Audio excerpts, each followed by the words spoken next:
Una mujer de 80 años decidió por cuenta propia restaurar una pintura del siglo XIX y terminó estropeando la obra atribuida al español Elías García Martínez. La pintura llamada Ecce Homo adornaba la iglesia de San Borja en España. La anciana no pidió autorización para realizar la restauración de la obra, que estaba en malas condiciones, y el resultado fue que la imagen quedó totalmente distorsionada. En el montaje es posible ver la pintura en buenas condiciones, después la obra dañada por el tiempo y finalmente la restauración hecha por la mujer.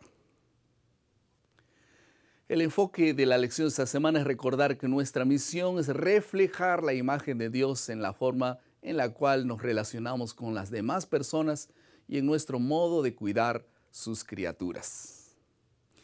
Bienvenidos al bosquejo de la lección de la escuela sabática. Estamos en la lección número 2 y el título de esta lección es Restauración del dominio.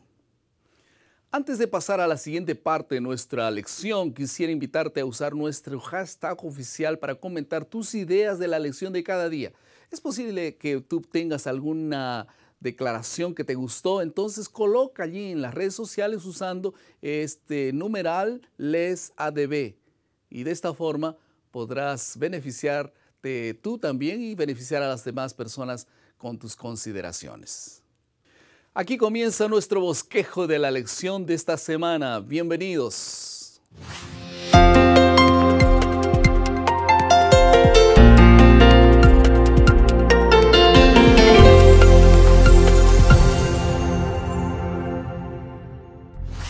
Durante esta semana quisiera resaltar dos asuntos importantes. En primer lugar, el dominio establecido por Dios y en segundo lugar, la restauración del dominio.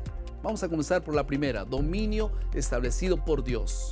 Dios tiene un orden universal y el Salmo 8, David describe claramente el orden del universo. En primer lugar, en el punto más alto, Dios reina soberanamente, dominando sobre todas las cosas.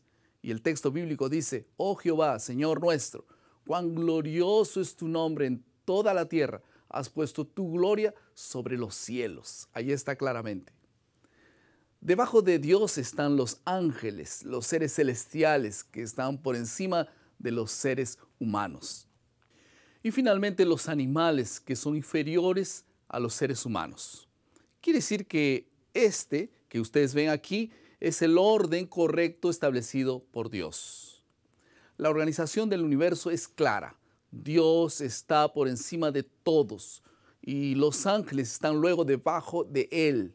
Nosotros somos los siguientes de la lista y después de nosotros viene todo el reino animal sobre el cual nos fue dado todo el dominio.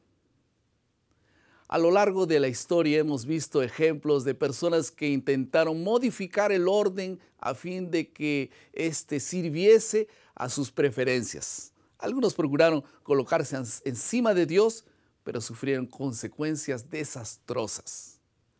Recientemente hemos observado esfuerzos de la biotecnología para eliminar la distinción entre los seres humanos y los animales. Pero la Biblia enseña que fuimos creados a imagen de Dios.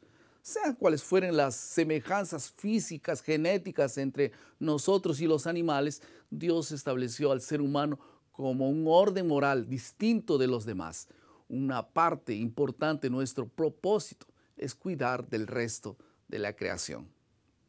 Otro asunto importante es que existen límites. Solamente podemos ser eficientes en ejercer el dominio dado por Dios si reconocemos los límites que Él colocó. 3 lecciones acerca de los límites dados por el Señor. En primer lugar, después de crear a Adán y Eva, el Señor confió a la pareja el dominio pleno de la tierra y también la libertad para comer todo lo que ellos desearan en el jardín del Edén, frutas, nueces, granos, etc., con excepción del fruto del árbol del conocimiento del bien y del mal. Aquí está entonces el primer límite.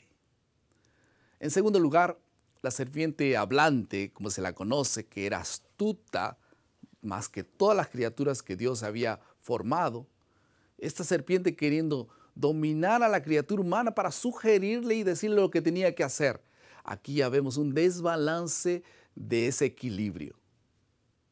En tercer lugar, la afirmación de la serpiente fue: sino que sabe Dios que el día que comáis de él serán abiertos vuestros ojos y seréis como Dios.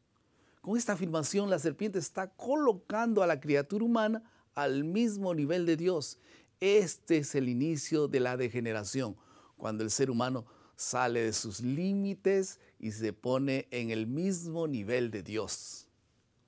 La declaración divina de los límites es un acto realmente de amor que tiene como propósito proteger, advertir y evitar el sufrimiento. Todo bien, pastor. ¿Qué límites Dios ha definido en la Biblia? ¿Puede dar algunos ejemplos? Diego, en la Biblia encontramos los principios de la ley de los 10 mandamientos expresados por Dios y que nos dicen hasta dónde podemos andar y qué no debemos hacer.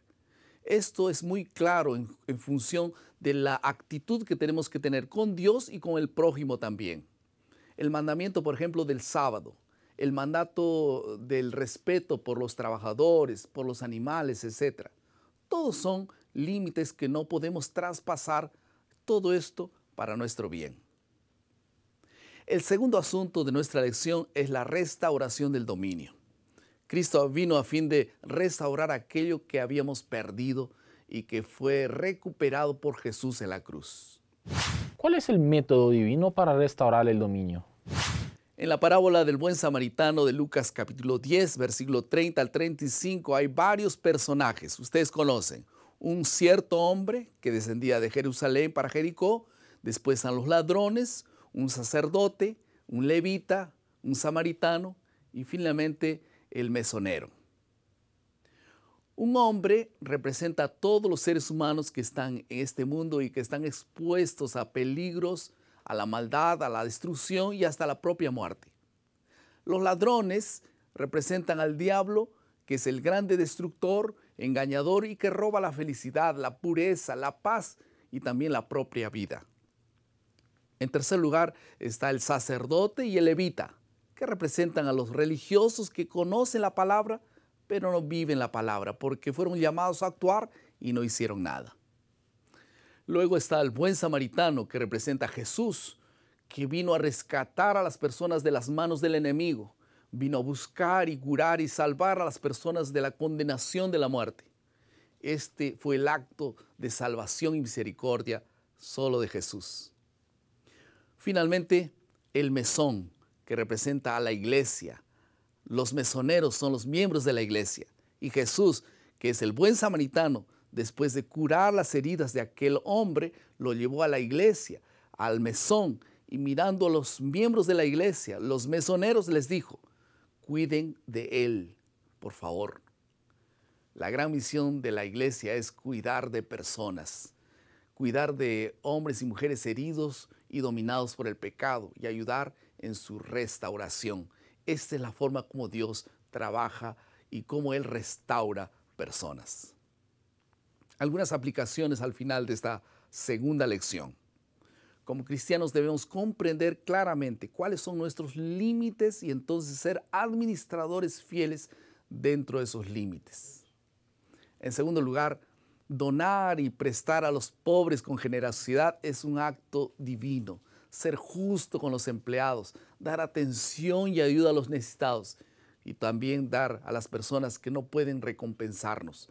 Esto no es suficiente, sino también debiéramos enseñar a los demás sobre la esperanza en Cristo, visitar a los huérfanos, a las viudas en sus tribulaciones, en fin, repartir el pan con el hambriento, hospedar en casa a los que no tienen casa o no tienen hogar y finalmente vestir al desnudo, ser accesible con cada uno de nuestros semejantes. En la parte final de nuestro bosquejo está la creatividad, el resultado final de todo lo que nosotros hemos estudiado esta semana. ¿Qué vamos a hacer con esta lección? La parábola termina diciendo: otro día al partir sacó 2 denarios y los dio al mesonero y le dijo: cuídalo y todo lo que gastes de más, yo te lo pagaré cuando regrese. Jesús prometió volver y pagar lo que hayamos gastado en esta misión. ¿Qué te parece si esta semana usamos el tiempo, los dones y la vida en cumplir la misión de Cristo, que es cuidar de personas, que es restablecer personas a la imagen de Dios? Si tú haces esto, sin duda Dios está cuidando de ti y Él va a recompensarte. Que Dios te bendiga. Hemos llegado al final de nuestro bosquejo y espero que haya sido de gran ayuda para tu estudio. Y recuerda siempre, maná, cada día, cada uno, cada mañana, es alimento para la vida. Que Dios te bendiga.